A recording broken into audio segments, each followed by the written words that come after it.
All right, guys, it's the next day, and it's cold today.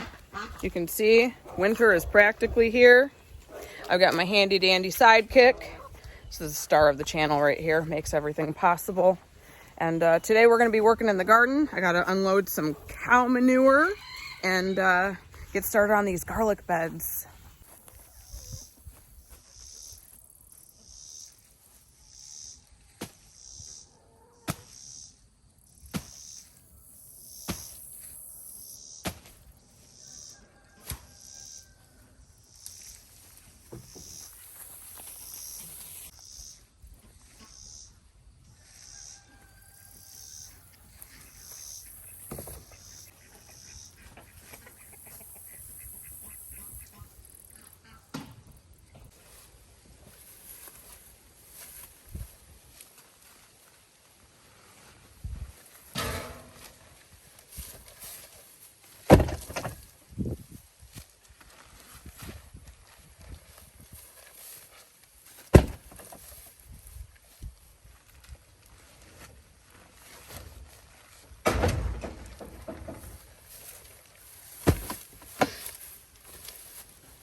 All right, well, I lied. 77 degrees feels a lot warmer when you're lugging 40-pound bags of compost around. So we've got our quality compost, and we are going to till 1 to 2 inches of it into each of the beds I have planned for my garlic. Garlic is a heavy nitrogen feeder, and these beds have been planted in heavily this year. I've switched out multiple crops per bed, and so we're just going to add a little bit of healthy matter back into the soil. We're going to let that settle for the next couple of weeks. And when I return to this video, I'm going to show you how to plant that garlic.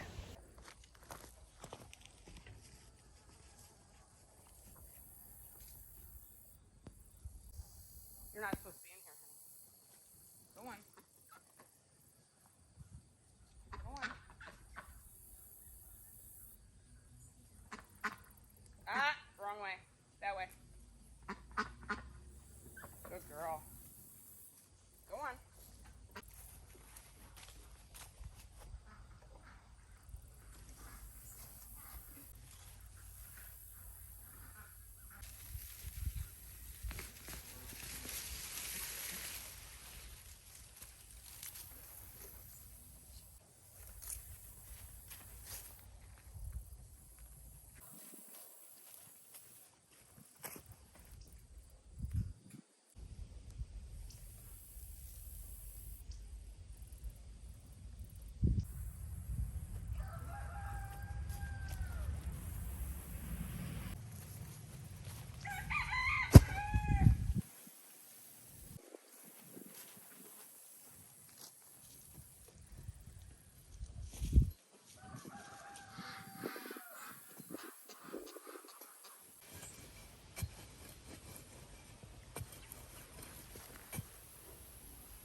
All right, it's been about a week since we put the compost into the beds. I'm back in the garden today. I'm going to use the metal rake to work the compost in more, kind of get the clumps out and see where we are with planting. Take a look at that basil though. Got a lot of sprouts, including the cilantro that I planted the last time I was with y'all on my garden video. So we've got a couple that are full grown, and then we've got 3 new areas full. The others have not sprouted. I'll wait a couple more days and, oh, I see some down there. Probably replant if I don't see any new sprouts in these containers. I do not see any new dill at all. I don't know what is going on with this dill. It is being terribly difficult to sprout. And I think honestly it might be because the seeds are coated. I have a real tough time getting seeds to sprout when they're coated.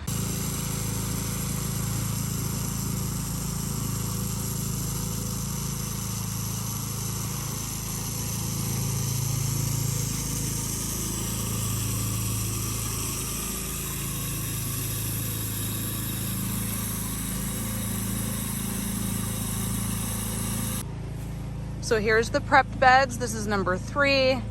The entire bed is going to have garlic in it, and then half of number 2 is gonna have garlic in it because I forgot I planted beets under my squash and they're actually doing really well, so I'm not gonna fuss with them. In bed number 1, look how awesome our beets are doing. Now, a lot of you think that I'm this fantastic seasoned gardener and I just do so well. I get so many compliments about how awesome my food looks, and I'm gonna tell y'all, I am not a pro. These beets, this is the first time I'm growing beets and they're actually successful. I tried last year, I tried the year before. Shoot, I tried 7 years ago when I first started gardening, and I have not ever been this successful. These are super thick and doing really well. Leaves are huge and it's super tall. These ones aren't as big yet, but they're doing well also. And here's our voluntary tomato plant. I didn't even plant this. I'm actually looking for a cage for it because it's doing really well and I'm gonna let it be, but if it gets any bigger, I'm gonna be stuck not being able to get that cage over it. Our okra is still going strong. I actually just harvested a ton of okra last night. If you follow me on social media, you saw the pile I brought in, and I already have multiple spots that are ready to harvest again. Our nights are dropping into the 40s, and the okra's still going strong. It's probably the only crop out here that's doing really, really well. So these beds we cleaned up. I did not amend the soil yet. Kind of difficult to get in there with the okra. I do have to pull these marigolds. And this okra has died back. A lot of the marigolds are starting to go to seed, and so I'm gonna wait for them to finish drying out. I'll leave these probably a few more days and they'll probably all have gone to seed.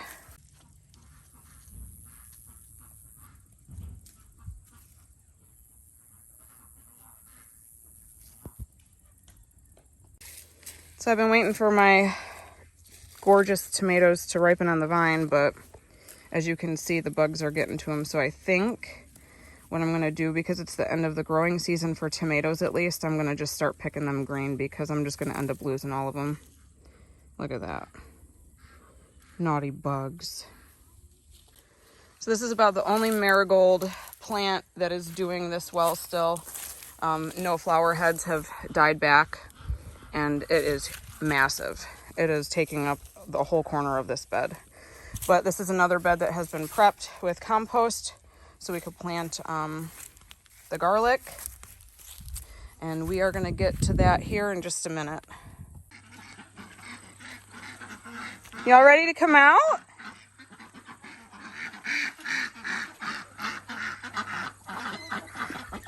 All right.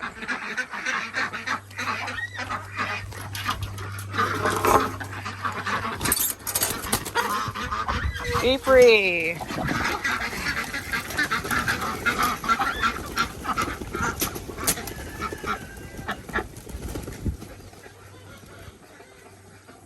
they're off.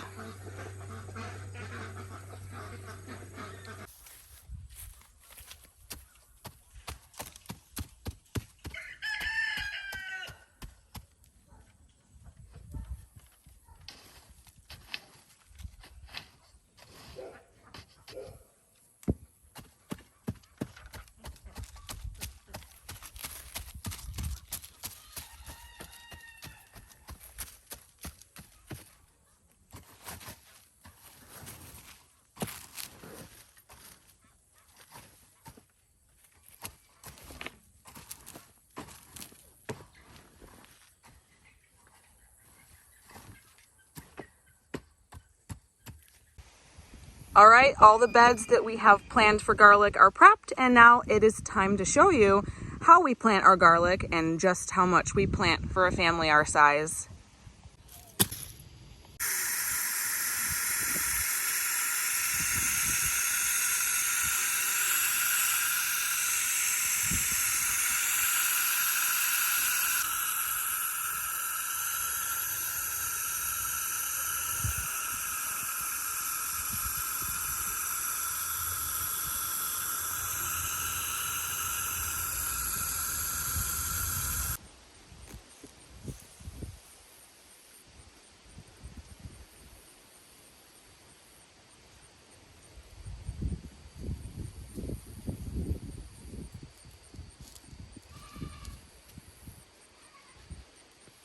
So we've got all of our holes marked. And I was able to fit 62 into one bed. That could easily be a year's worth of garlic for one family. So general rule of thumb is that you space your garlic about 4 inches. Now I use my hand, so every one hand of mine, which I have a small hand, works out well for me. And about thumb deep. So you really don't need any tools. I do use a stick just because it gets the holes a little bit wider with the stick than my thumb. But yes, general rule is a hand width apart, a thumb deep, and always plant your garlic cloves root down. So the pointy side is going to be up. You're going to place them down into the hole that you've made, and then you cover them up. You lightly water, and really this is a very easy crop. I've never had any issues with our garlic being difficult, not losing them to pests. Super easy crop, produces really well.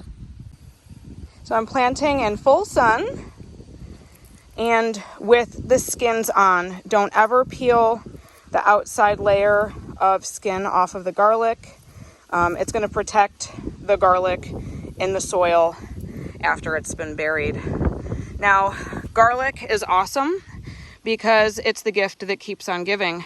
What's nice about this is that you plant one clove, it turns into one brand new head, and then if you play your cards right and save enough garlic from, so from this crop, I'm going to save a handful of heads so we can put those back in the ground next year. So you should constantly have a supply of garlic. Once you've planted them once, you should never be without garlic. You have some for planting, you have some for eating. You can preserve it, can it, cook with it, do whatever you do with it.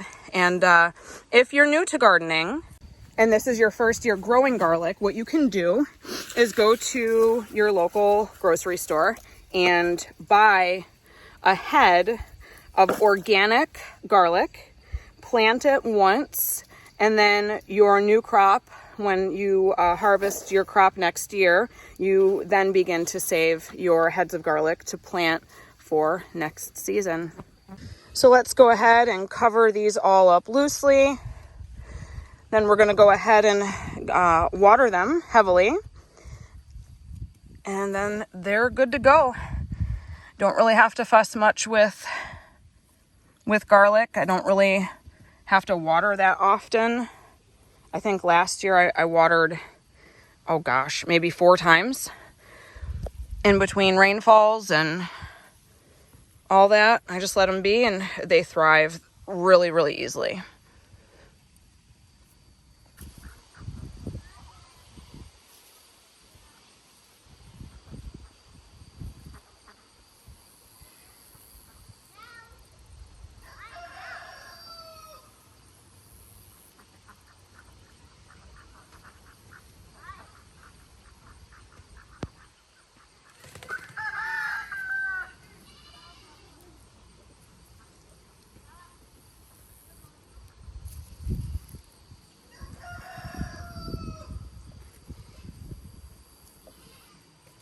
Well, guys, I started to plant the second bed of garlic, and I actually have room for 6 more spots, and I haven't even touched bed number 3.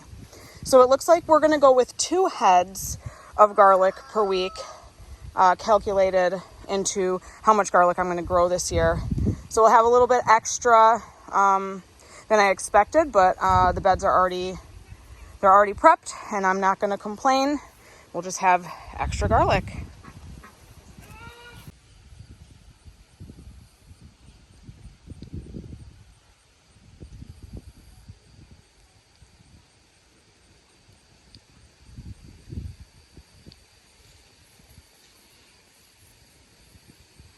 All right, guys, I just headed into town and got some more garlic, and I'm super excited because there are 2 heads in this bag that have, can you see it? A bunch of the cloves are already starting to sprout. So we got a head start with a couple, and I'm gonna get back in the garden. I'm gonna plant these before the sun goes down. So I'm gonna start with just the heads that are already beginning to sprout. I got 2 here, I think. That way, if I run out of spots to plant, I won't have wasted opening them. But look at these, they're huge. Let's start with these. So a little bit of the outside is gonna come off when you're breaking your cloves off, but you wanna leave that protective layer on. That's a nice sprout.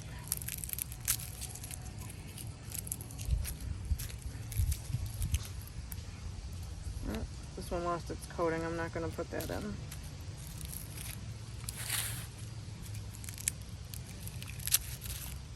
Got a bunch in here that's sprouted.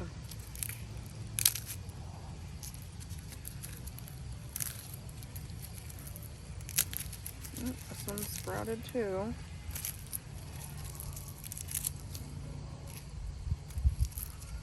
I'll leave out this small one.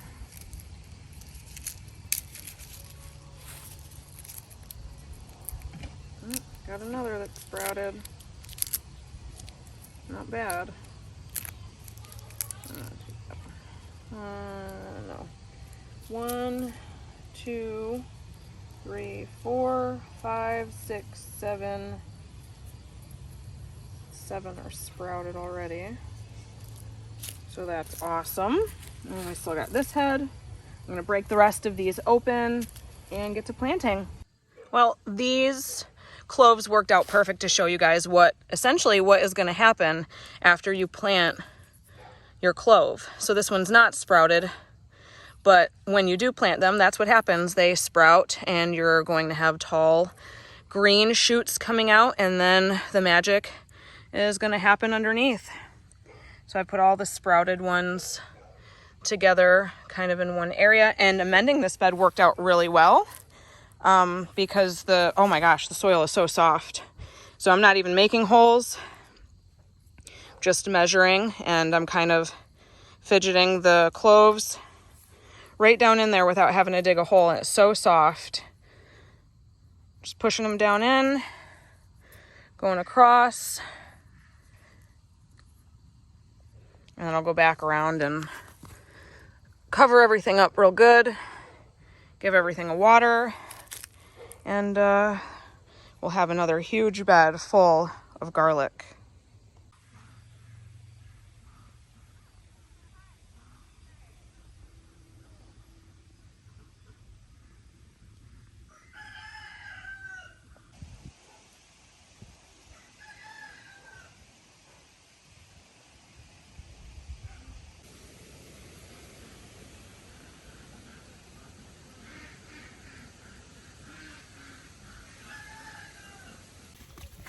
So how many garlic cloves did we plant in all? A whopping 154, which works out to 2.9 garlic heads per week that we can use next year after we harvest. Thanks for joining us today in our garden. If you have any questions about planting your own garlic, drop them in the comments below, and we'll catch you on the next one.